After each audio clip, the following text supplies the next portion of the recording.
Hello दोस्तों, आज हम पढ़ेंगे हिंदी के कुछ महत्वपूर्ण क्वेश्चंस, जिसे आप ईयरफोन लगाकर आराम से सुनिए। और जैसे क्वेश्चन हैं जो आपकी परीक्षाओं के लिए बहुत ही महत्वपूर्ण हैं। अगर आप कहीं भी हैं भीड़ भाड़ में, तो आराम से ईयरफोन लगाकर आप इस ऑडियो को सुनें, ऑडियो की तरह सुन लें। और हम आपके क्वेश्चन को, कुछ ऐसे महत्वपूर्ण क्वेश्चन जो आपकी परीक्षाओं में अति ही महत्वपूर्ण हैं, जो आपकी परीक्षाओं में आपको लाभदायक पहुंचाएंगे। तो आइए चलिए शुरू करते हैं।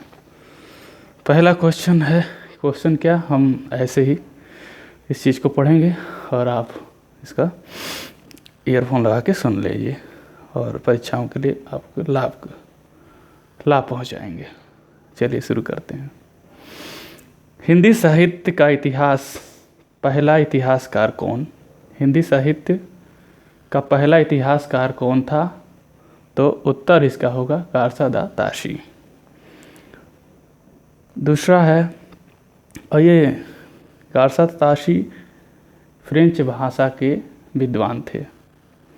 और कारसादा ताशी पुस्तक जो है दो भागों में लिखी गई है। पहला 1839 में जो कारसादा ताशी है, और दूसरा संस्करण जो है इसका 1847 ईस्वी में। इस पुस्तक को कारसादा ताशी ने हिंदी एवं उर्दू के अनेक कवियों का विवरण अंग्रेजी वर्णमाला, याद रखिए, अंग्रेजी वर्णमाला के अनुसार किया है। इस ग्रंथ में 738 कवि हैं, याद रखिए, जिसमें हिंदी के 72 कवि हैं, शेष उर्दू से कवि हैं। ओके, आगे चलते हैं। कारसादा ताशी की पुस्तक इस्तवार द लिटरेतु हिंदुस्तान का हिंदी अनुवाद किसने किया? तो आप इस क्वेश्चन से ये पता चल रहा है कि कारसादा ताशी का पुस्तक क्या नाम था? इस्तवार द लिटरेतु हिंदुस्तानी। तो इसका हिंदी में अनुवाद किसने किया था? तो इसका हिंदी में अनुवाद लक्ष्मी सागर वासड़े ने किया, जो 1952 में। अगला है, हिंदी साहित्य के काल विभाजन का पहला प्रयास। हिंदी साहित्य का पहला प्रयास, काल विभाजन का पहला प्रयास किसने किया?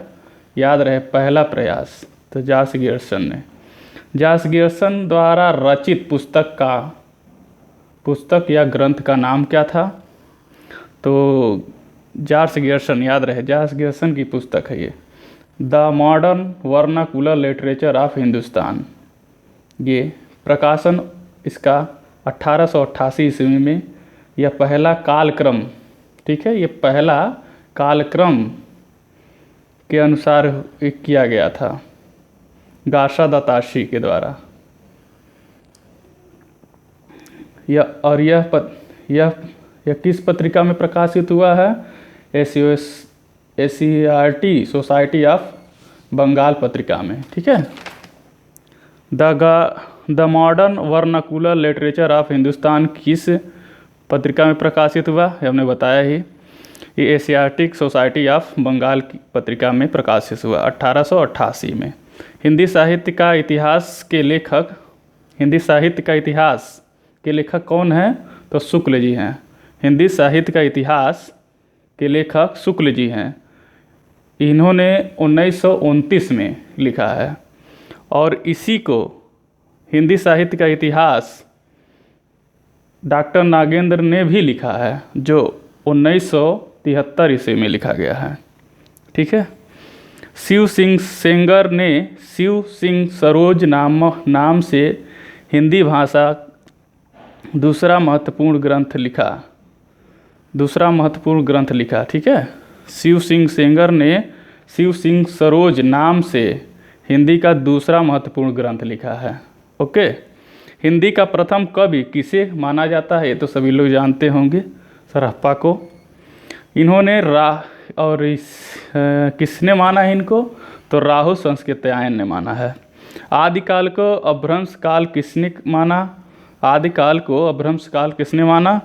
तो धीरेन्द्र वर्मा और चंद्रघर शर्मा गुलेरी। ये इम्पॉर्टेंट क्वेश्चन है। आदिकाल को अपभ्रंश काल किसने माना? तो धीरेन्द्र वर्मा और चंद्रघर शर्मा गुलेरी ने। आदिकाल से संबंधित नामकरण आप पढ़ लीजिएगा, इस चीज़ को याद रखिएगा, वो भी बहुत इम्पॉर्टेंट है। पवमचरऊ किसकी रचना है? पवमचरऊ किसकी रचना है? तो स्वयंभू की। पवमचरऊ स्वयंभू। यह रचना राम काव्य पर आधारित है। ठीक है, पवमचरऊ किस पे आधारित है? तो राम काव्य पर। अपभ्रंश का वाल्मीकि किसे कहा जाता है? स्वयंभू को। ये सब तो बहुत इजी क्वेश्चन है, मगर फिर भी कभी कभी क्वेश्चन आते हैं जिसे हम स्क्रिप्ट कर देते हैं, बाद में परीक्षाओं में आ जाते हैं, वो हमको भूल जाते हैं, पता चला गलत हो जाता है। इसलिए हम सभी को रखे हुए आपके सामने लाए हैं, इसलिए आप इसे सुनते रहिए। अपभ्रंश का कालिदास किस कवि को कहा जाता है? तो स्वयंभू को। अपभ्रंश का व्यास, जब व्यास की बात आए तो पुष्पदंत। तो अपभ्रंश का व्यास किस कवि को कहते हैं? तो पुष्पदंत को। अपभ्रंश का माघ किसे कहते हैं? माघ किसे कहते हैं? तो पुष्पदंत को। ठीक है, जो भी संस्कृत से लेखकों के संबंधित नाम है तो वो पुष्पदंत से संबंधित हैं। जैसे ये अपभ्रंश का भारवी किसे कहते हैं? पुष्पदंत को। अपभ्रंश का भभूति किसे कहते हैं? पुष्पदंत को। अपभ्रंश का वाणभट्ट किसे कहते हैं? पुष्पदंत को। भविष्यत कहा किसकी कृत है? भविष्यत कहा किसकी कृत है? ये इम्पॉर्टेंट क्वेश्चन है। भविष्यत कहा ये किसकी कृत है? तो धनपाल की। संदेश रासक के रचयिता कौन है? संदेश रासक, ये भी इम्पॉर्टेंट है, जो अब्दुल रहमान का है। इसे संदेश काव्य और किसी धर्मलंबित द्वारा लिखी गई पहली पुस्तक है। पाहुड़ दोहा किसकी रचना है? तो पाहुड़ दोहा राम सिंह की रचना है। उपदेश रसायन के रचनाकार कौन है? उपदेश रसायन के रचनाकार कौन है? तो जिंदल सूरी हैं। हिंदी काव्य धारा के लेखक कौन है? हिंदी काव्य धारा के, ये याद रखिएगा, हिंदी काव्य धारा के लेखक कौन है? राहु संस्कृत्यायन।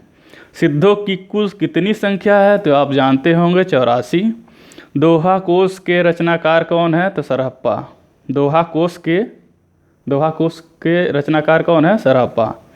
कनफटा योगी किन्हें कहा जाता है? कनफटा योगी नाथों को कहा जाता है। ठीक है। गोरख जगायो जोग भक्ति भगायो लोग के पंक्ति किसकी है? तो ये किसकी है बताइए, कमेंट्स करिएगा, तो हम बता दे रहे हैं तुलसीदास की। नाथ संप्रदाय के प्रवक्ता कौन है? गोरखनाथ। गोरखनाथ के गुरु का क्या नाम था? इसे कमेंट्स करिएगा आप। श्रौकाचार किसकी रचना है? देवसेन की। हिंदी की पहली रचना कौन सी है?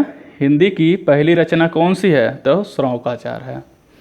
भारतेश्वर बाहुबली रास किसकी रचना है?